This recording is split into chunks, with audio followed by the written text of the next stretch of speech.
Quiero invitarte por favor a que abras tu Biblia en Oseas capítulo 8. Vamos a estar estudiando capítulo 8 desde el versículo 1 al 14, todo el capítulo. Antes de leer el texto, quiero dar gracias al Señor y celebrar nuevamente el hecho de que nuestros queridos Hugo y Gloria se casaron el día viernes. Allá atrás están Huguito y Gloria, fieles servidores de la iglesia. Le damos gracias al Señor por cómo honraron públicamente a Dios y al pacto del matrimonio. Damos gracias a Dios por sus vidas. Amén. Ya tiene Oseas capítulo 8 versículos 1 al 14. ¿Sí? Ok. Dice así: pon a tu boca trompeta, como águila viene contra la casa de Jehová, porque traspasaron mi pacto y se rebelaron contra mi ley. A mí clamará Israel: Dios mío, te hemos conocido. Israel desechó el bien, enemigo lo perseguirá. Ellos establecieron reyes, pero no escogidos por mí. Constituyeron príncipes, mas yo no los supe. De su plata y de su oro hicieron ídolos para sí, para ser ellos mismos destruidos. Tu becerro, oh Samaria, te hizo alejarte. Se encendió mi enojo contra ellos hasta que no pudieron alcanzar purificación. Porque de Israel es también y artífice lo hizo. No es Dios, por lo que será desechado en pedazos el becerro de Samaria. Porque sembraron viento y torbellino segarán, no tendrán mies, ni su espiga hará harina. Y si la hiciere, extraños la comerán. Devorado será Israel, pronto será entre las naciones como vasijas que no se estima. Porque ellos subieron a Asiria como a asnos montés para sí solo. Efraín con salario alquiló amantes. Aunque alquilen entre las naciones, ahora las juntaré y serán afligidos un poco de tiempo por la carga del rey y de los príncipes. Porque multiplicó Efraín altares para pecar, tuvo altares para pecar. Les escribí las grandezas de mi ley y fueron tenidas por cosa extraña. En los sacrificios de mis ofrendas sacrificaron carne y comieron. No los quiso Jehová. Ahora se acordará de su iniquidad y castigará su pecado. Ellos volverán a Egipto. Olvidó pues Israel a su hacedor y edificó templos, y Judá multiplicó ciudades fortificadas. Mas yo meteré fuego en sus ciudades, el cual consumirá sus palacios. Como ustedes ven, el texto, hermanos, continúa en una saga de proclamación, de un llamado de atención al pueblo, un pueblo duro de cerviz, un pueblo que necesitaba escuchar una y otra vez, y a pesar de escuchar una y otra vez, no estaba dispuesto realmente a oír. Porque hay personas que escuchan la palabra, la entienden, pero no quieren oír, no quieren comprender. Usa personas Dios para hablarles, como Dios levantó profetas en el Antiguo Testamento. Usa personas para confrontarlos, pero no quieren oír. Son duros de cerviz. Y en este tiempo, como vemos una vez más, hay una corriente que unifica la narrativa, la peligrosa autosuficiencia de un pueblo que creía que podía caminar sin Dios. Y lo intentó muchas veces caminar sin Dios. Y llegó el momento donde la trompeta tenía que sonar. De hecho, la trompeta en el Antiguo Testamento, como también en la historia de la humanidad, la trompeta siempre significó una preparación para la batalla. Y llegó el momento donde la trompeta tenía que sonar. Y era una señal de advertencia. La señal de advertencia para que ese pueblo se preparara. Pero esta vez no sería atacado solo por pueblos enemigos, sino que Dios mismo estaría detrás de este ataque. Wow, uno dice, qué impresionante es que Dios tome una determinación así, sobre todo en un contexto cuando nosotros entendemos que hay un Dios de gracia, de misericordia, un Dios de amor, como todos lo creemos. Y es extraño ver narrativas que nos muestren el lado duro de Dios, el lado justo de Dios, el lado autoritativo de Dios. Y Dios es tanto amor como también fuego consumidor. Y no podemos confundirnos. Dios es amor y gracia, pero también Dios al que ama, disciplina. Y es por eso que hemos seguido avanzando en Oseas. Y uno podrá decir, pastor, hemos hablado tanto del pecado, tanto del pecado. Bueno, cuando usted parte en Génesis, al principio hay pecado. Y cuando termina en Apocalipsis, hay pecado. Entonces hay que hablar de esto. No podemos sacar un libro de la Biblia y decir, no hablemos de esto y hablemos de aquellas cosas que solamente son gratas para mi alma. No es así. Toda la Escritura es inspirada por Dios y útil para enseñar, para redarguir, para corregir, para instruir en justicia, a fin de que el hombre de Dios sea enteramente preparado para toda buena obra.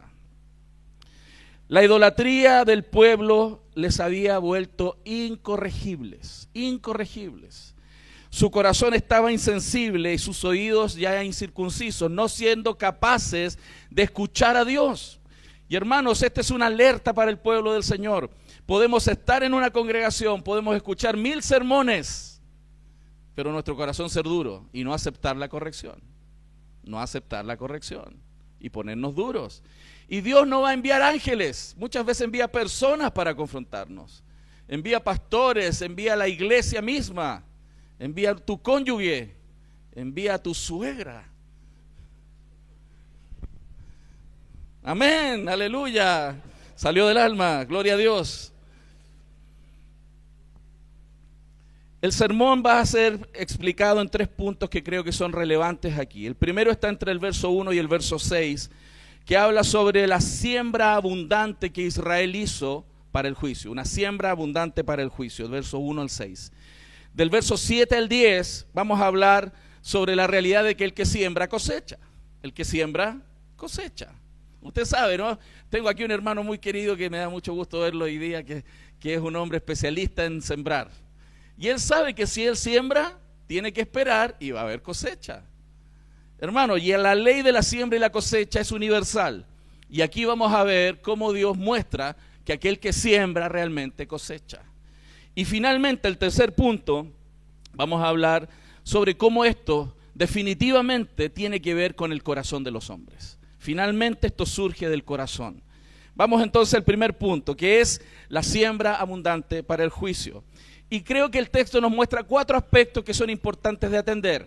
No necesariamente en estos 4 puntos todos los que estamos aquí calzamos, pero probablemente al menos 1 o 2 de los que están aquí nosotros luchamos con eso. Y quiero animarte a que pienses en esto. Una de las primeras cosas que muestran esta siembra abundante del pueblo, que le hacen acreedor del juicio del Señor, es que ellos rompieron el pacto. El verso 1 dice, pon a tu boca trompeta, como águila viene contra la casa de Jehová, porque traspasaron mi pacto y se rebelaron contra mi ley. Él los estaba acusando de transgresores y de rebeldes. Las dos cosas están bastante conectadas. Cuando una persona es rebelde y canta esa canción, cierto, que soy rebelde porque el mundo me hizo así, va a terminar transgrediendo la ley. Los rebeldes somos los que transgredimos la ley. Israel estaba transgrediendo el pacto, hermanos, y entendamos el contexto. Este era un pueblo que nace desde un pueblo idólatra. Cuando Dios llama a Abraham, lo llama desde Ur de los Caldeos, desde la idolatría plena. Y desde ahí Dios los sacó, lo distinguió de otras naciones, los separó. Dios los escogió, Dios los liberó, los protegió, los bendijo y les comisionó para que fueran luz en las naciones. Dios los habló, les amó y les habló como un pueblo especial. No son como cualquiera, como los hijos del Señor no son como cualquiera. Los hijos de Dios son únicos en la tierra y no hay otros como ellos, como nosotros. Somos únicos, porque nos distingue el llamado de Dios a un pueblo para ser una nación. Y sin embargo, a pesar de este amor incondicional, de firmar un pacto, de firmar un compromiso irrevocable de Dios con su pueblo, salvo que el pueblo lo revocara, hermanos, Dios permanecía fiel. Dios, sin embargo, permaneció fiel, pero ellos fueron infieles y rompieron el pacto. Abandonaron la lealtad a su Dios, abandonaron el amor a Dios por amar a otros dioses. Y usted cuando lee el Antiguo Testamento, y le animo a hacerlo, lea el Antiguo Testamento, léalo completo, dése cuenta cómo es el corazón de los hombres, cómo nuestro corazón tiende a ir a la idolatría, tiende a volcarse, a ir hacia otros dioses. Y Dios, hermanos, permaneció fiel a pesar de tantas veces. Y es más, el verso dice, el verso 1, se rebelaron contra mi ley. ¿Para qué Dios da la ley? ¿Para qué Dios nos da su ley? Una de las primeras cosas es para que tengamos claro un estándar de santidad. Entendamos qué es lo que Dios quiere para nosotros, cómo quiere que caminemos, que vivamos. Pero además la ley está puesta para protegernos. Lo he explicado más de una vez. Cuando usted ve un cartel en la carretera que dice baje a 30 kilómetros por hora, curva cerrada, ¿para qué están esos carteles ahí? Para protegernos. ¿Pero qué nos sale por dentro?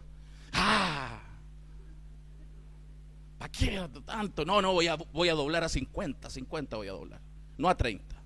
¿Sí o no? Porque somos rebeldes. Y esa rebelión que está desde nuestro corazón, que desde chiquitito lo observamos, tú a tu hijo no le enseñas a desobedecer, ¿cierto? ¿Sí o no? Vienen programados. No toque eso, ¿qué hace? Lo toca. No tome eso, ¿qué hace? Somos rebeldes. Pero el problema es que en la paciencia de Dios eso tiene un límite. Dios no dice que Él va a ser eternamente paciente con aspectos de nuestra vida. Él siempre va a ser justo, siempre va a ser amoroso, pero no siempre eternamente paciente. La paciencia tiene un límite. Y el pueblo de Dios estaba viviendo esa experiencia. Había una trompeta que le estaba anunciando que se acabó el tiempo. No más, no más. Y esa actitud autosuficiente de no querer escuchar y no querer obedecer la ley, hermanos, es lo que estaba destapando el terrible problema para este pueblo. Esa actitud de abandonar el consejo que Dios da es la peor actitud que una persona puede tener. Cuando Dios te aconseja, Dios ha usado en mi vida muchas veces personas. Mi propia esposa es un instrumento santo de Dios para mi santificación. Y ha usado hermanos para corregirme, pero muchas veces me he puesto rebelde y tengo que humillarme, porque lo único que voy a lograr es destruir mi propia vida si no soy humilde. Y eso está viviendo el pueblo. Eso está viviendo. ¿Cuál otro problema ellos tenían? Inconsistencia espiritual. Versos 2 y 3 dice: a mí clamará Israel, Dios mío, te hemos conocido. Israel desechó el bien, enemigo lo perseguirá. Israel pretendía que ellos conocían a Dios. Según ellos sí hablaban con Dios, pero no, tenían un letargo. Estaban aletargados, estaban inmersos en idolatría. Se creían ellos que estaban invocando al Señor, pero realmente no lo estaban haciendo. Dios no les estaba prestando atención, estaban en apostasía y ellos no se daban cuenta. Personas pueden caminar en la vida, en una vida religiosa, y pensar que están hablando con Dios. Pero Dios tiene que levantar a veces profetas para llamarnos la atención. El profeta Oseas estaba levantándose y enviado por Dios para decirle: aunque tú creas que hablas con Dios, no lo estás haciendo porque tienes rebeldía en tu corazón. Y así fue, pues, hermano. Ellos seguían rebeldes. No es extraño que como pueblo de Dios, y cuidado con esto, hermano, usted no puede confiar en su corazón y creer que usted y Dios se la arreglan. ¿Hay gente así? No, yo y Dios. Mi papá me entiende. Me han dicho cosas así. Mi papá me entiende. Nada, Dios no lo hace así. Dios pone a la iglesia, Dios pone a los hermanos, Dios levantaba profetas para que se dieran cuenta que ellos estaban caminando ciegos, sin ver su propio pecado. Y ellos creían que estaban bien, ellos creían que lo estaban haciendo de maravillas. Dice: y a mí clamará Israel, Dios mío, te hemos conocido. Su corazón estaba lejos de Dios realmente, no estaban viendo su problema. En el Nuevo Testamento, el apóstol Juan, en Primera de Juan, capítulo 2, verso 4, dice: el que dice, yo le conozco, y no guarda sus mandamientos, el tal es mentiroso, y la verdad no está en él. O sea, es posible en el Antiguo Testamento como en el Nuevo Testamento, que una persona pueda creer que está bien y no estarlo. Por eso necesitamos una exposición continua a todos nosotros. Usted no puede caminar la vida cristiana solo. Si usted cree que puede vivir la vida cristiana solo, va a perderse. Ninguno puede. Necesitamos de otros. Necesitamos abrir nuestras vidas y que nos exhorten, que nos confronten, porque tenemos múltiples puntos ciegos. Además, su práctica era contradictoria. Israel desechó el bien. No hay mayor inconsistencia en la vida de un pueblo que invocar a Dios y decir que le conoce y al mismo tiempo rechazar el bien, rechazar hacerlo bien, rechazar hacerlo bueno, hermano. Por eso hay dos tipos de ateísmo. Usted podrá decir, yo no soy ateo, pastor, pero hay dos tipos de ateísmo. Hay un ateísmo teórico y hay un ateísmo práctico. El ateísmo teórico es aquel que filosóficamente piensa que no hay Dios. Que piensa si no hay Dios, no creo, no veo, no hay Dios. Ese es un ateísmo muy teórico, pero hay un ateísmo práctico. El ateísmo práctico es de aquellos que, aunque confiesan el nombre de Dios, lo niegan con sus obras. Y qué lindo es que Dios nos anime de esta manera. Uno podrá decir, wow, esto suena muy duro. Hermanos, es la manera en la cual muchas veces Dios nos tiene que hablar porque nos ama demasiado. Nos ama demasiado para que nos arrepintamos de nuestros caminos. El apóstol Pablo en Tito 1:16 dice, profesaron conocer a Dios, pero con los hechos lo niegan. O sea, esta misma circunstancia no era solo en el Antiguo Testamento. En el Nuevo Testamento se daba igual. Y Pablo le estaba diciendo, Tito 1:16, profesan conocer a Dios, pero con los hechos lo niegan, siendo abominables y rebeldes. Abominables y rebeldes, reprobados en cuanto a toda buena obra. Los israelitas eran como esos ateos prácticos. Tenían palabras, pero no vida. Además, traerían consecuencias inevitables sobre su vida. Hermanos, una religión nominal, una religión teórica, una profesión de fe mentirosa, nunca podrá librarnos del enemigo a la hora de la angustia. Pero cuando tenemos al Dios verdadero, cuando practicamos nuestra vida y nuestra relación con el Dios verdadero, Él sí que es el único que puede librarnos en tiempos de angustia. O sea, usted no puede caminar la vida sin Dios. Usted no puede seguir caminando la vida sin Dios. Y usted puede estar en una iglesia activando, como dicen, estoy caminando. Hay gente, ¿se acuerda de eso que lo decían los cristianos? No, yo estoy en el camino, estoy caminando. ¿Y qué antes estaba paralítico? No. Me refiero a estar en el cristianismo. ¿Ah? Había otro problema, hermanos, que era la secularización de la política. Piense que el pueblo de Israel tenía además leyes, tenía que cumplir delante de Dios. Y el verso 4 dice que ellos establecieron reyes, pero no escogidos por mí, constituyeron príncipes, mas yo no los supe. Qué tremendo, porque el Señor les había advertido a ellos sobre las consecuencias que tendrían si no lo tenían a Él como el Señor. El pueblo de Israel, en la época de Saúl, dijo, nosotros queremos un rey sobre nosotros como lo tienen todos los pueblos. Dios era su rey, pero no quisieron rey al Dios de los cielos. Ellos quisieron a otros. Y de ahí vino la época de Saúl, de David y Salomón. 120 años de reyes. Dios les había advertido que si ustedes quieren reyes humanos, se van a meter en problemas. Bueno, tal cual. Muchos problemas. Después de estas monarquías vino Roboam, que era el hijo de Salomón, los llevó a perdición, se apartaron, estuvieron cientos de años muy perdidos. ¿Por qué motivo? Porque, hermanos, lamentablemente los seres humanos nos cuesta caminar por la palabra, queremos ver líderes. Queremos a alguien ahí al frente, que de carne y hueso que yo pueda ver. Y ese es el que yo sigo. Y así no funciona para Dios. Dios es suficiente Rey y Señor para guiar nuestras vidas y su iglesia. No necesita de grandes líderes, sino hombres y mujeres pecadoras que están dispuestos a servir al Señor y guiarse por su palabra, y es suficiente. Lamentablemente, en este tiempo volvió a pasar cosas como las que Dios les había advertido. Siguieron a reyes, se apartaron por sus propios líderes. Como en la época de Cristo, decidieron a Barrabás en vez de a Cristo. Decidieron por Barrabás y no por Cristo. Este grito, hermanos, se vuelve cada vez más fuerte en nuestra cultura.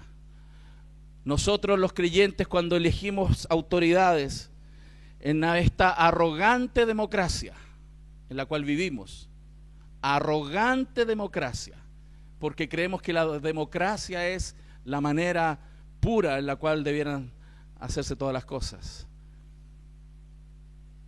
Pero lamentablemente es una arrogante democracia, porque el pueblo no clama por Dios, el pueblo clama por sus propios placeres y deseos. Cuando elegimos líderes o regímenes que solo se satisfacen a ellos mismos, a pesar de que tienen una dialéctica que dicen que es en favor de todos, en realidad es para ellos, esa arrogante democracia está mostrando las consecuencias de nuestras naciones, porque además no han considerado la ley moral del Señor.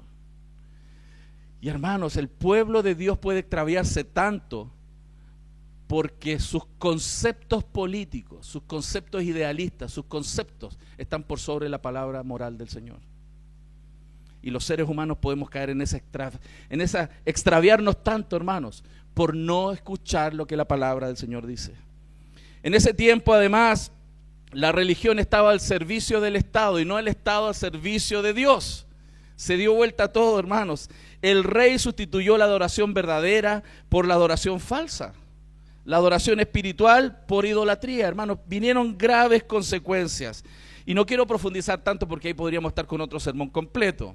Sin embargo, lo impresionante es que cómo los seres humanos vamos detrás de personas hechas o de estatuillas por idolatría en vez de ir detrás del Creador.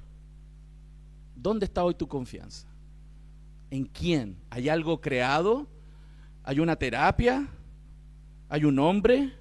¿Hay una mujer que es tu Salvador? ¿O es Cristo? ¿Puede haber algo más absurdo que adorar algo que es inferior a nosotros mismos y que no es Dios, como adorar estatuillas? Adorar a la creación en vez del Creador. Eso era lo absurdo. Y en ese tiempo, hermanos, se estaba mostrando con mucha fuerza lo absurdo que es intentar caminar sin Dios. Piensen, rompieron el pacto, transgredieron la ley, eligieron autoridades equivocadas y se fueron tras otros dioses. Hermano, esas cosas no suceden de un día para otro. Y atención con esto. El extraviarse de la verdadera religión no sucede de un día para otro. ¿Sabe dónde parte? Aquí. Cambia algo en tu corazón y poco a poco comienzas a deslizarte, apartarte de la gente, apartarte de la oración, apartarte de la exhortación, apartarte de la palabra del Señor, del temor del Señor, y comienza la caída. Nunca, hermanos, debemos permitirnos eso. Y cuando usted ve a alguien que está en ese camino de alejarse, vaya tras él. Hay algunos cristianos que llegan con los motores separados, apagados a la iglesia, así, planeando nomás, planeando. Que no se noten. Llegan, se sientan, termina el culto y se van. Quieren pasar, en buen chileno, piola, ¿cierto? Están en peligro. Están en peligro. Y la palabra del Señor valida lo importante que es integrarse en una congregación, servir a Cristo, desarrollar sus dones y ser santificado por la obra del Espíritu y su palabra en nosotros. Hermano, acérquese.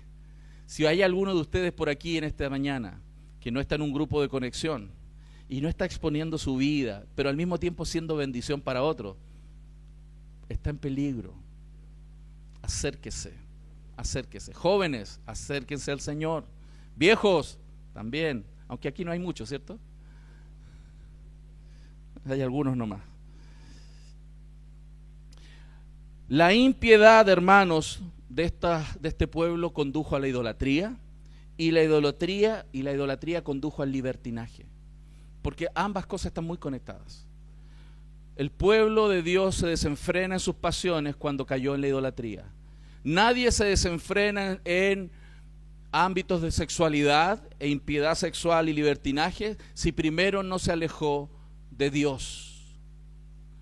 Parte por ahí. La impiedad va a causar idolatría, va a empezar a amar más que las cosas y los placeres de este mundo, y va a terminar cediendo a los placeres de este mundo. La única manera en que el pueblo de Dios puede permanecer en santidad en estos ámbitos también es que nos apeguemos al Señor y tengamos la apertura para que alguien nos exhorte.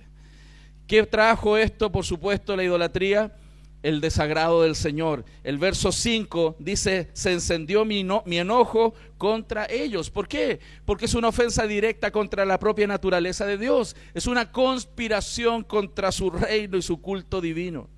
El verso 5 nos muestra que es un impedimento para la santidad, la idolatría. Mientras la idolatría era una especie de prostitución, el pueblo del Señor comenzó a caer una y otra vez en temas más profundos. Por eso, queridos, la idolatría y el destino de la idolatría va a ser el juicio. El verso 4, la segunda parte dice: de su plata y de su oro hicieron ídolos para sí, para ser ellos mismos destruidos. El verso 6, por lo que será deshecho en pedazos el becerro de Samaria. ¿Qué es la idolatría? Es la locura consumada. Locura consumada. Los hombres impotentes crean ídolos impotentes. Imagínense, hombres impotentes sin Dios, porque el único que nos da poder a nosotros para la vida es Dios. Hombres impotentes, ¿a qué van a recurrir? A crear ídolos impotentes. Ídolos que no hablan, ídolos que tienen manos y no dan la mano, ídolos que tienen ojos y no ven, ídolos que tienen oídos y no escuchan. Hermanos, el profeta Isaías le había hablado a este pueblo que serían destruidos, y en este tiempo ellos fueron destruidos. Esto generó una dispersión del pueblo de Israel, una destrucción muy amplia. Por eso hasta aquí nosotros hemos visto los suficientes aspectos de la siembra de este pueblo para el abundante juicio. Vamos al segundo punto: el que siembra cosecha.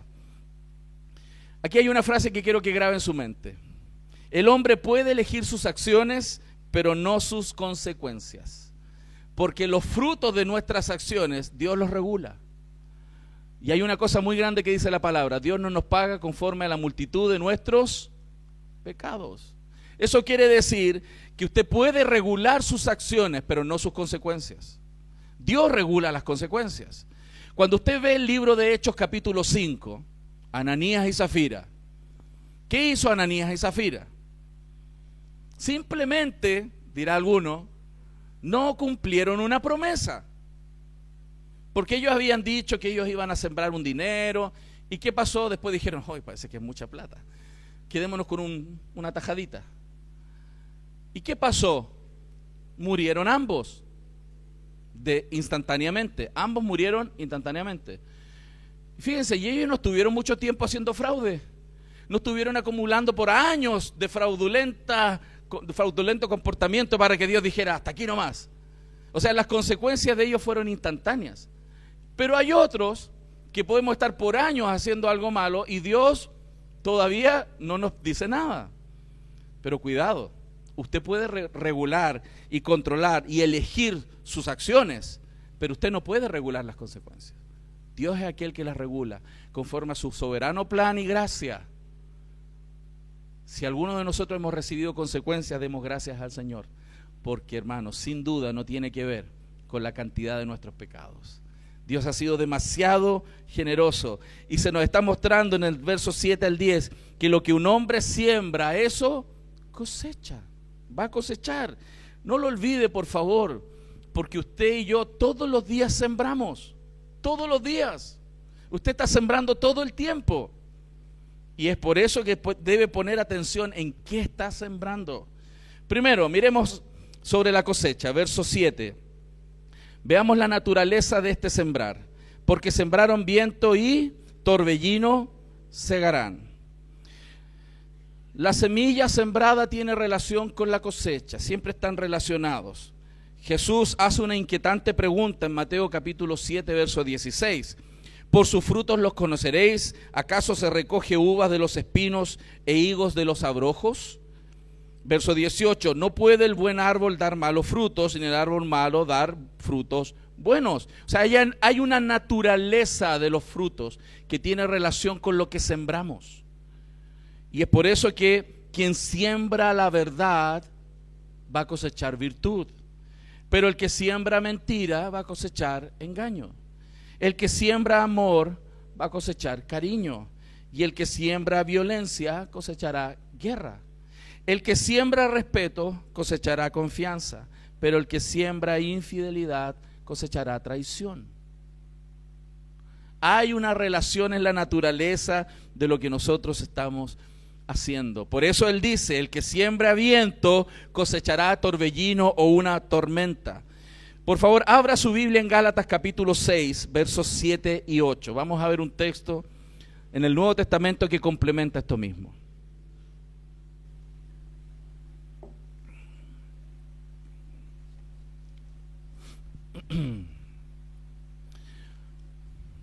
¿Ya lo tiene? Gálatas 6, versos 7 al 8. Está entre Génesis y Apocalipsis. Dice, ¿ya lo tiene? ¿Sí? No os engañéis. Espérense. Detengámonos un poco a reflexionar en esa pequeña frase. No os... O sea, ¿es posible autoengañarse? Sí.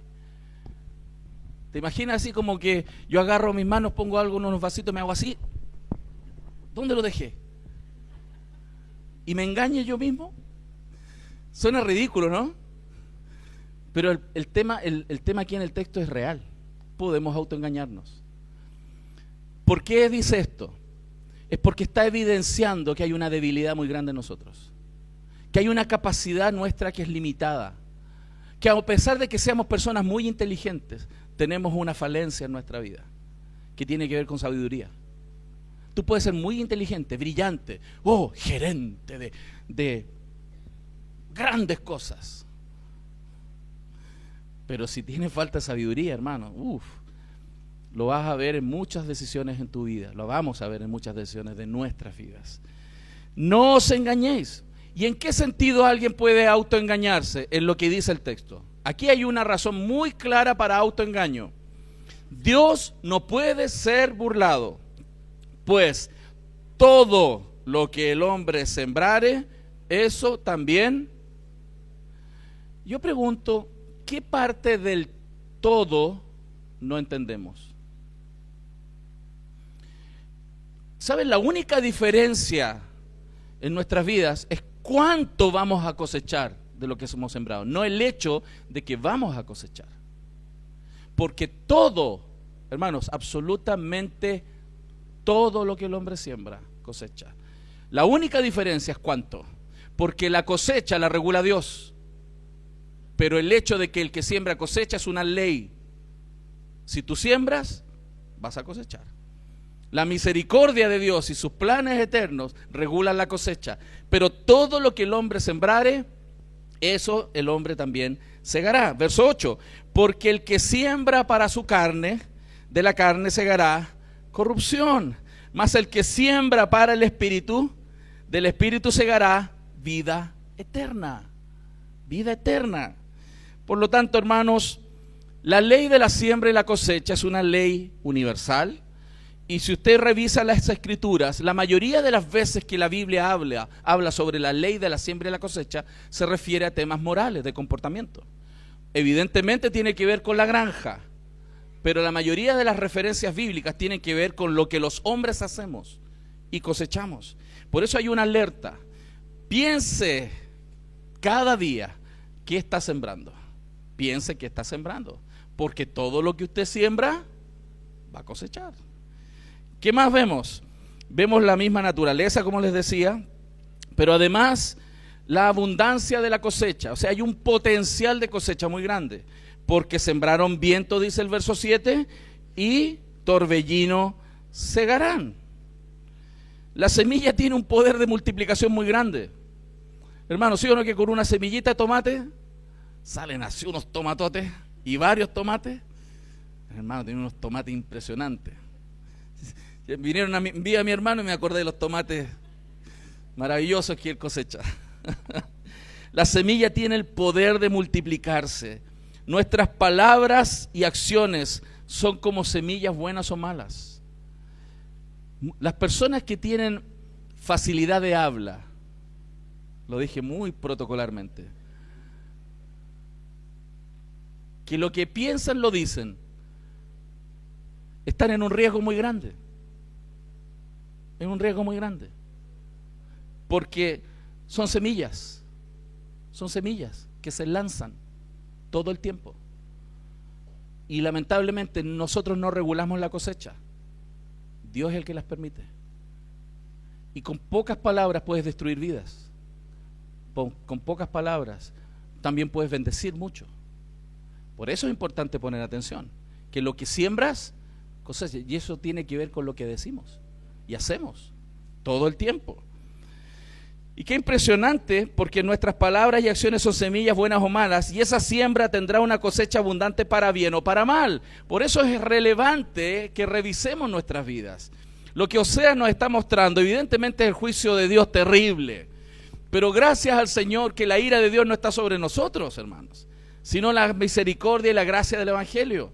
Y tenemos la oportunidad para arrepentirnos. Pero otra cosa, asegure su corazón en lo siguiente: la cosecha es segura. La cosecha es segura.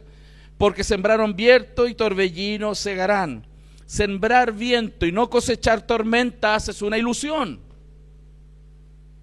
Si usted siembra vientos, ay, si le dije una cosita nomás, y cosechó un...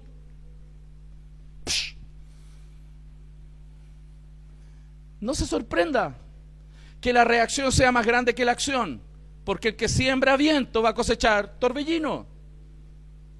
Es seguro. Si usted siembra pecado y no cosechar muerte, ese es un gran error. Sembrar para la carne sin cosechar corrupción, eso es imposible. Imposible. ¿Por qué? Porque la ley de la siembra y la cosecha es universal. Nada va a evitar esa ley. Ah, usted no, que voy a caminar de rodillas hasta los Vázquez para que no coseche. No, lo va a cosechar. El punto es cuánto va a cosechar. No que no vaya a cosechar. Y es por eso que es importante. ¿Cuáles fueron los resultados de la siembra de Israel? ¿Cuáles fueron las justas retribuciones para sus obras? Lo vemos rápido. Verso 7, no tendrán mies, ni su espiga hará harina. Imagínense. Por adorar otros dioses les fue muy mal económicamente. Además, el verso 7, en la tercera parte, dice, y si la hiciere, o sea, sacaron algo de fruto, extraños la comerán. Todo mal. Todo mal. Habiendo abandonado a Dios y hacer alianzas políticas y religiosas con otros, todo se vino abajo en sus vidas. Y esto no es de un día para otro, queridos. Es necesario poner en perspectiva las cosas. Porque la gente piensa que la mayoría de las veces uno hace algo malo y cosecha. La mayoría de las veces no es así. La mayoría de las veces es de largo plazo. Porque Dios es muy paciente animándonos a arrepentirnos. Dios usa un culto y en el sermón Dios te habló. Y después te fuiste, volviste la otra semana, otro culto y el Señor te habló de nuevo. Y el mismo tema. Y en la semana ibas manejando y en la radio te volvieron a hablar. Y después usó una persona y te volvió a hablar. ¿Le ha pasado eso, no? Porque Dios nos habla. Y uno piensa que no va a pasar nada, pero va a pasar. Y es por eso que es importante esta atención, este llamado de atención a recapitular, a reflexionar y a tomar decisiones profundas de cambio, para que Dios tenga misericordia en la cosecha de lo que hemos sembrado. Porque, hermanos, todos hemos sembrado. Todos hemos sembrado. Si hemos sembrado mal cuidando nuestras vidas, nuestra familia, nuestros hijos, hemos puesto cualquier cosa antes que a Dios en el cuidado personal, familiar, en el trabajo, en los comportamientos relacionales con la gente, todo tiene cosecha, porque todo fue una siembra. Y es por eso que Dios nos está alertando hoy día a poner atención a esa ley, la ley de la siembra y la cosecha. Lamentablemente, como pastor lo digo, llevo casi 15 años siendo el pastor de esta congregación. Casi 15 años. Llegué a la adolescencia. Y he visto personas a través de los años, he visto mi propio pecado, por supuesto, y las cosechas de mi propio pecado, también las he visto. Pero a través de los años, de 15 años, puedo mirar con perspectiva. Y a través de todos estos años he visto personas que han cerrado su corazón y no han querido recapacitar y no han querido escuchar al Señor. Dios ha usado profetas, usó los sermones, usó a personas para decirle, y cerraron su corazón y cosecharon graves problemas para sus vidas. Y hoy que he tenido la oportunidad de verlo en perspectiva y conozco algunos de esos casos, me da mucha tristeza pensar. Y pensar que a pesar de todo lo que se les decía, no quisieron escuchar. Endurecieron su corazón, no aceptaron cambiar, no quisieron cambiar. Y la verdad, hermanos, que es muy diferente querer y que te cueste a definitivamente no querer.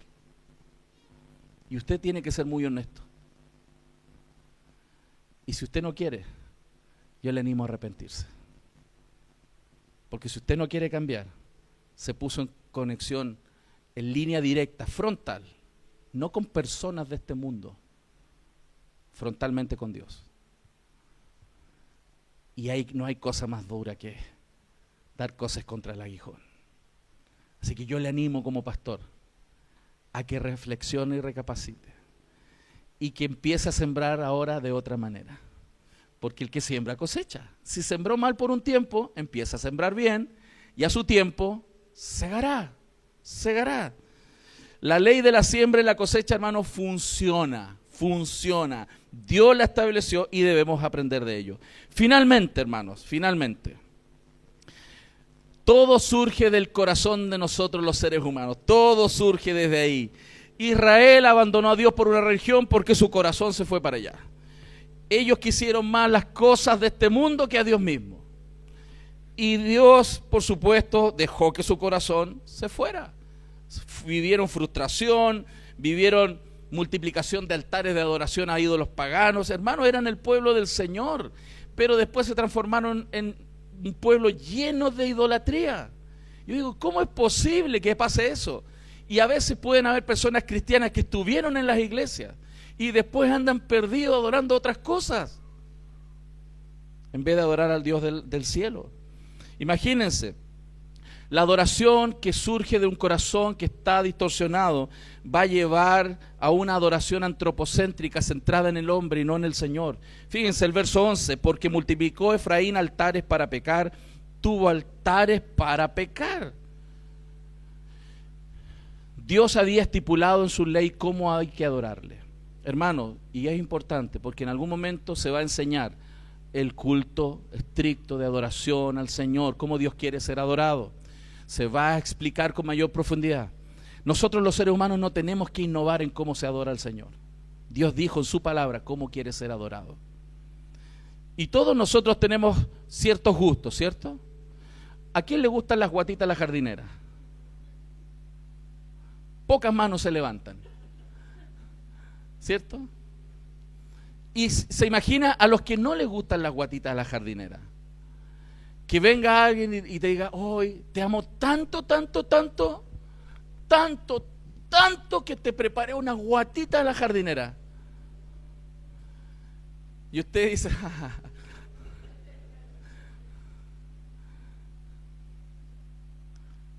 ese ejemplo es clarísimo, ¿no? Usted puede decirle a Dios cuánto lo ama, pero Dios dijo cómo Él quiere ser adorado, no como gatitas a la jardinera. ¿Ok? La palabra del Señor lo dice. Y este pueblo cayó en eso, en innovar. Ellos hicieron el culto a su manera. Ellos inventaron cómo Dios tenía que ser adorado.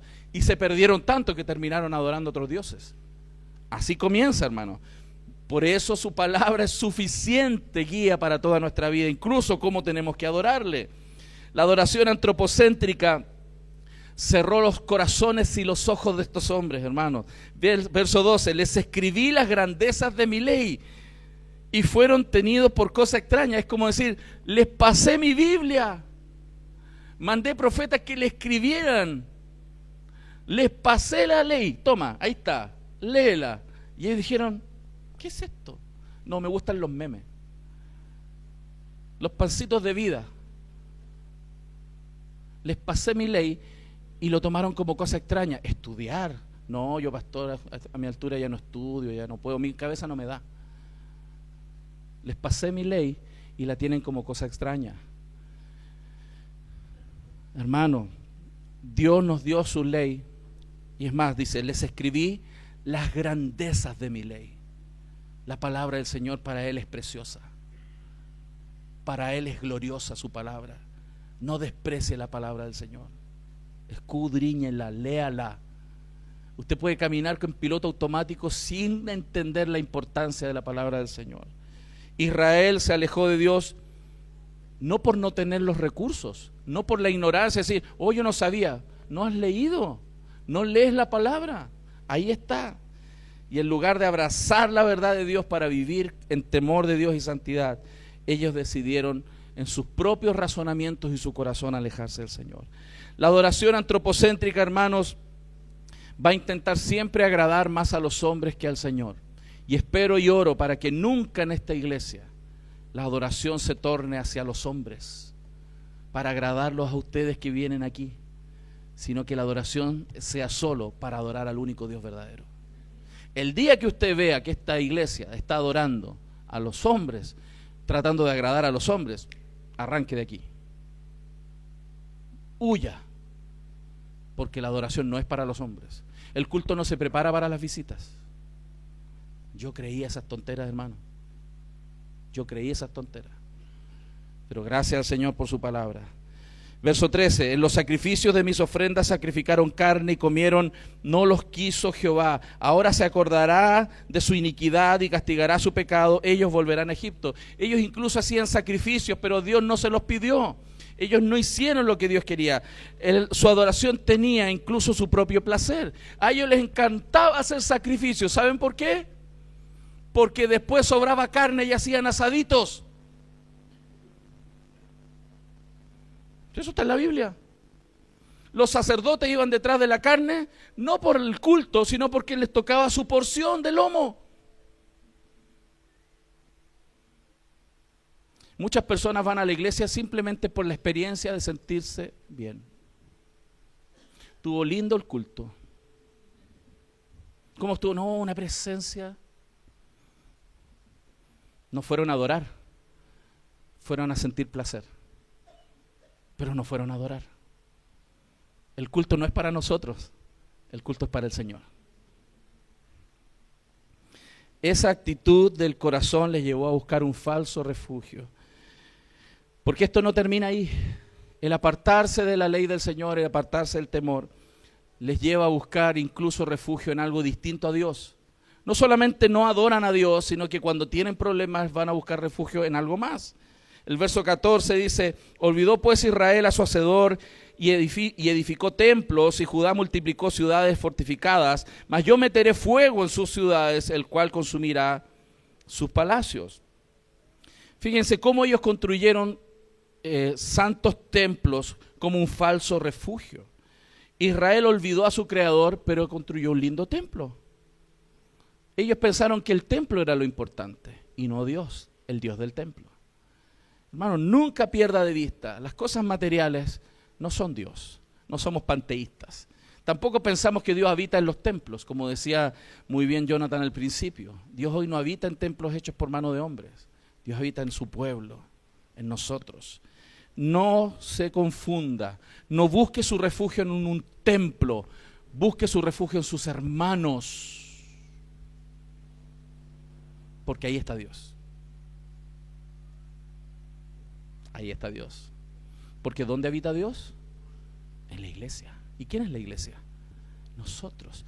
Entonces aquel que dice voy a buscar refugio en Dios y se va por el desierto a buscar a Dios y no va a sus hermanos, la regó, porque así funcionaba en el Antiguo Testamento, no en el Nuevo. Perdón por lo coloquial,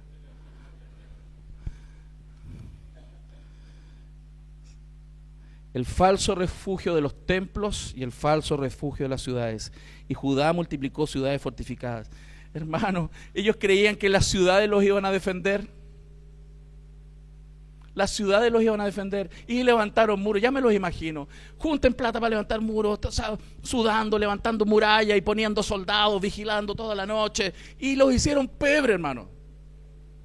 Porque aunque tú edifiques tu casa, en vano trabajas si el Señor no guarda tu casa. No, es que me compré un seguro de salud, mire, y hago ejercicio todos los días. Si el Señor no te guarda, no confíes en las cosas materiales, no confíes en ciudades fortificadas, no confíes en la cantidad de dinero que tienes, confía en el Señor. Y esas son solo consecuencias de cómo nuestro corazón puede irse en pos de algo distinto. Si Dios no es nuestro refugio, entonces realmente estamos indefensos. Quiero terminar con el Salmo 73, 25. Para que si Dios algo te habló esta mañana, recuerdes y le recuerdes a tu propio corazón lo que este Salmo dice.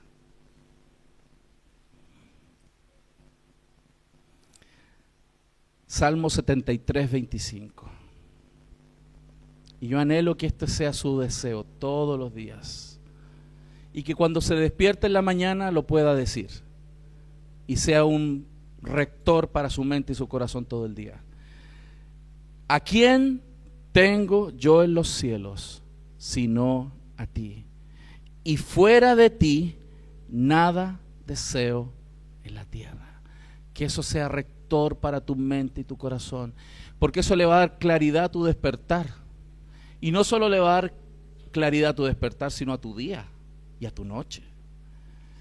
Porque cuando tu corazón se inclina a algo distinto que Dios, vas a empezar a cometer los errores que Israel cometía.